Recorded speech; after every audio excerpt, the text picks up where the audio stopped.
spent the whole morning editing again. Right now I have to go grab lunch, and then I have to get a haircut, and then I have to go to the dentist, and then I can go to the office for a few hours. Yeah, you know how it is. I was recording the whole time. Alright, made it to the dentist. 3:02, look at that. Made it right on time. So I thought this was just gonna be a cleaning, but I kind of remember that no, this is a major work on my mouth, I think. They gotta like replace a cap or something on a root canal that they did a long time ago. I guess we'll have to check it out. Hi, back for more fun.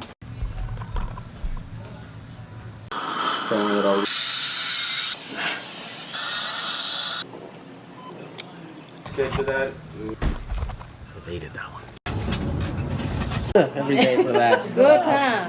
Yes. See, I look presentable now. Thank you, so thank have you. a good trip, okay? You We'll too. See you again. All right.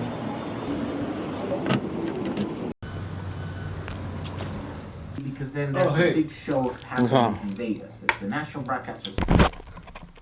All right. I sold this computer. Now I gotta ship it. That means I need to find a box, and I think the box is out back in the shop. Let's check it out. There. Come on. In case we fall from there, call 911, okay?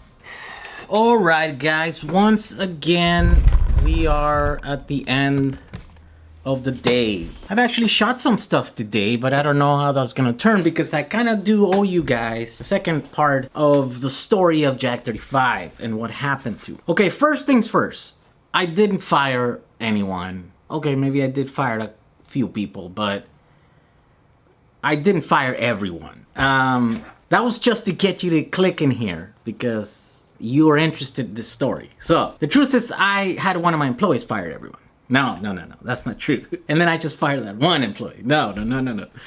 No, here's what happened. There are some lessons in while building a company, right? And you could only see them very clear in retrospect. Looking back, they're super clear. While you're living the thing, it's not so easy.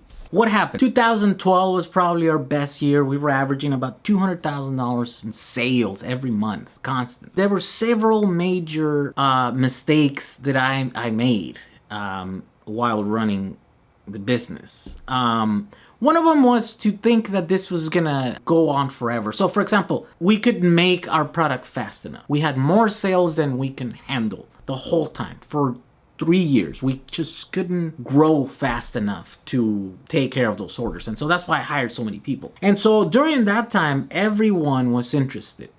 There was a lot of people that were like, listen, we can help you with orders. We can help you with customer service. Let us in. Give us a chunk of the business. You know, it's like, we'll do it for a percentage. We'll do it. And at that time, I'm going like, why would I give you 30% of my sales? Why? Like, what are you going to do for me? And I was skeptical. Sales for me were easy.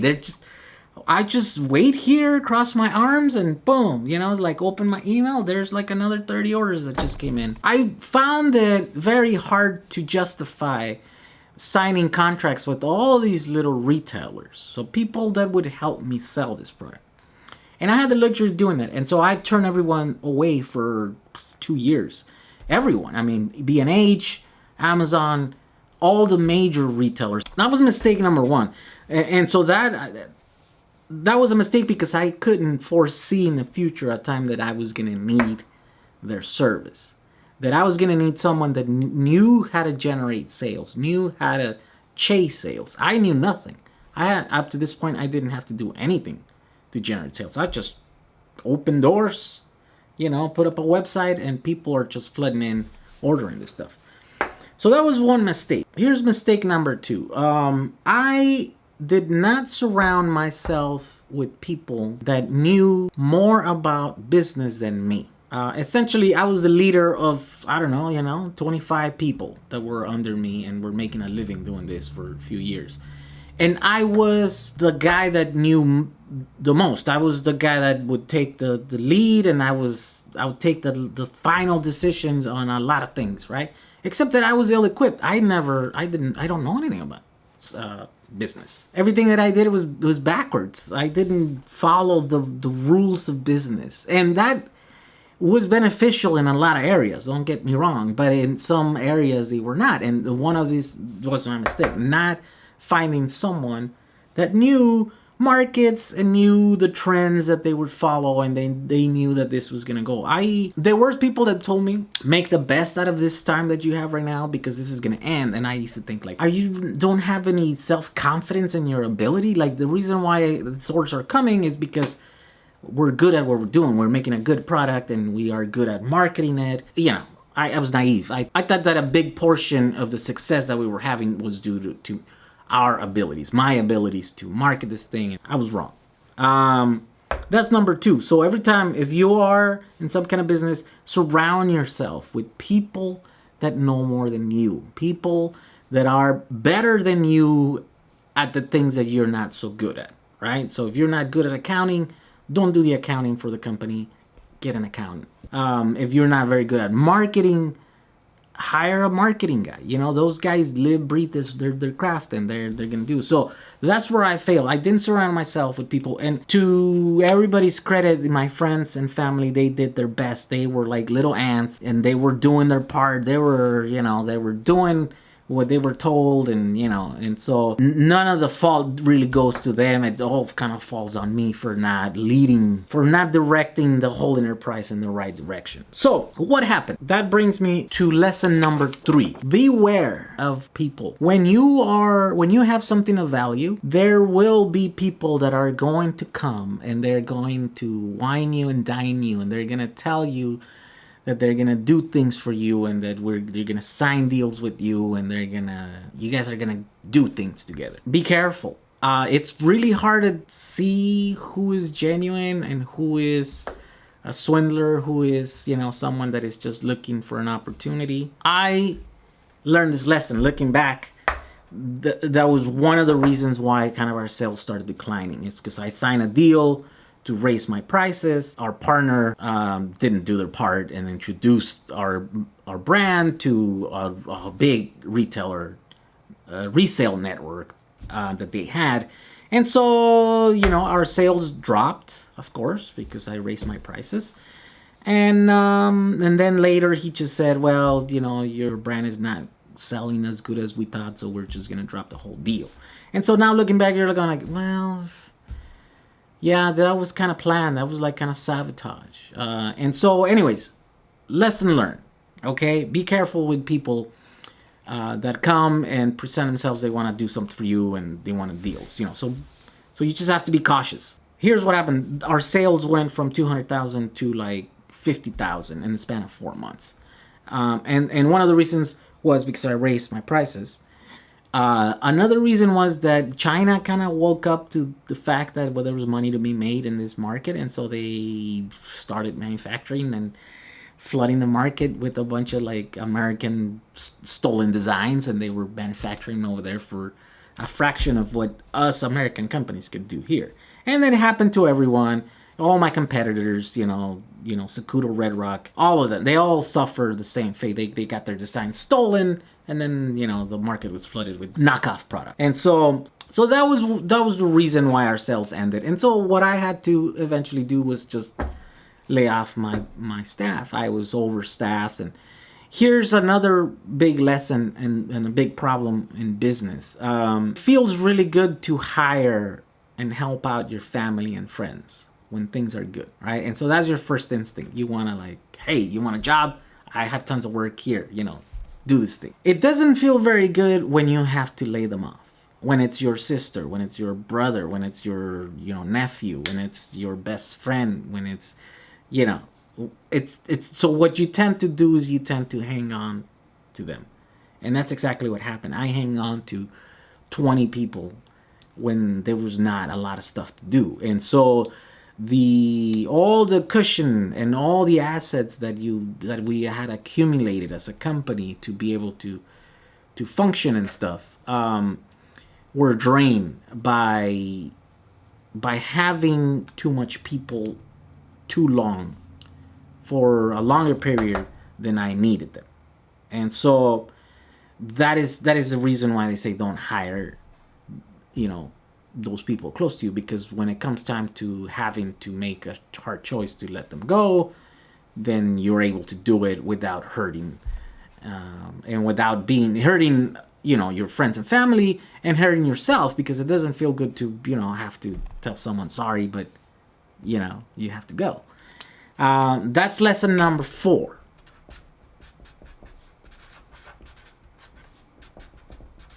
Don't hire friends. All right. So where is Jack 35 now? Jack 35 is basically me and my brother Misa. And we're the ones that started it. And so we're the ones that are left at the end of it. And there's just enough business right now to kind of, pay our bills, mine and his. And it's okay. There's not so much headache. It was really stressful when there wasn't enough money and I had 20 mouths to feed. It became a lot easier once I was forced to kind of let them go. I realized that just running a business is not the thing that I want to do. I mean, it's cool. I need to have a job. I need to pay my bills. And that's why I come here every day, and we go through emails and we make products and we take pictures and we post them, and then we send price lists to resellers. And we're in the 2 major resellers. We sell mostly on Amazon and B&H, and then we sell on our store, on our web store. And that's enough. It's enough to pay our bills right now. And so a year ago, I decided that it was time to once again chase my dream. And so that's why I started making these videos on the samba. It just happens that the samba was the thing that I was doing. And that's the thing that I'm passionate about. If I'm just starting a new business in it. I think there's a future. If I think that I could make a difference, if I thought I could make a difference with Jack 35, that's nothing compared to what I can do if I am successful at doing something within the EV world. The 100 closest people to me in my life, they all drive a car. Only maybe 1 or 2 actually use a DSLR, and I can have a direct impact into whatever they do with that DSLR with Jack 35. But if I do something on the electric side, on the electric car thing, I could have an impact on almost every single person that I know, because everyone drives.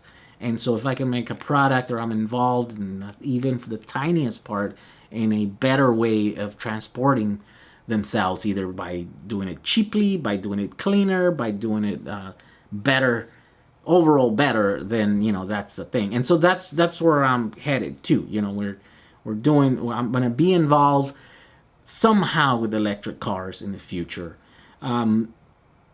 I'm also gonna keep doing this Jack 35 because this is something that comes natural to me. I'm a gearhead.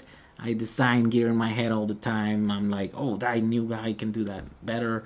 The work that was done by this enterprise is too much to just let it go. The work that it took to build the brand, to build the product line, to set the things in place that you need to do to be able to manufacture stuff, and then to distribute, and then to sell, is too much work to kind of let it go. And so because I still need to make my bills, and because that's set up there, then I'm going to continue to do that. I don't know to what level. I hope I have new opportunities, that we're going to New York. That's the reason.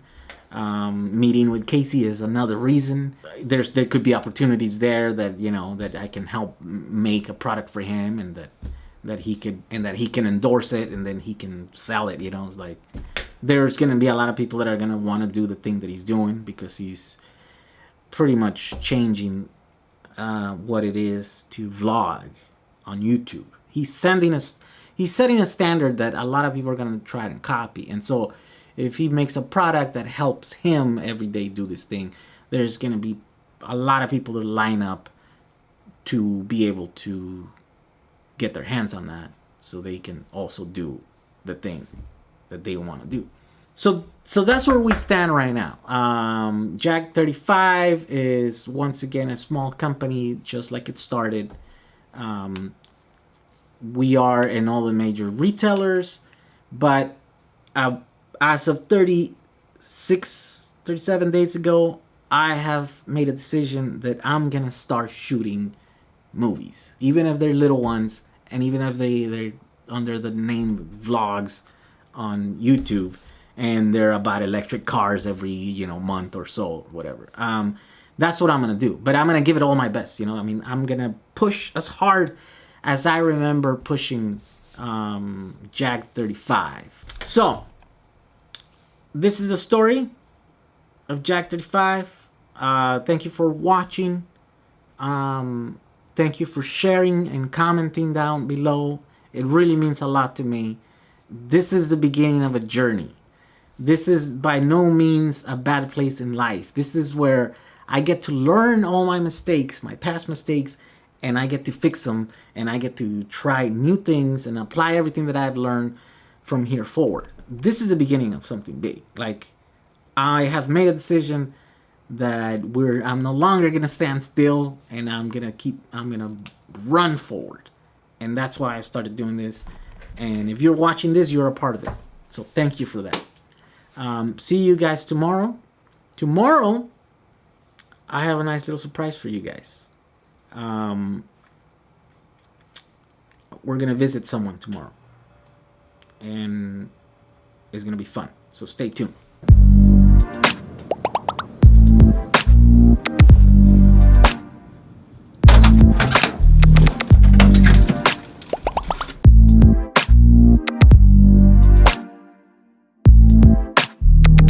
Say my name all you like, you can't claim me yet.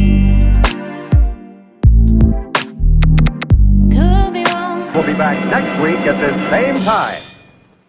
No, what is that? No, I don't like that.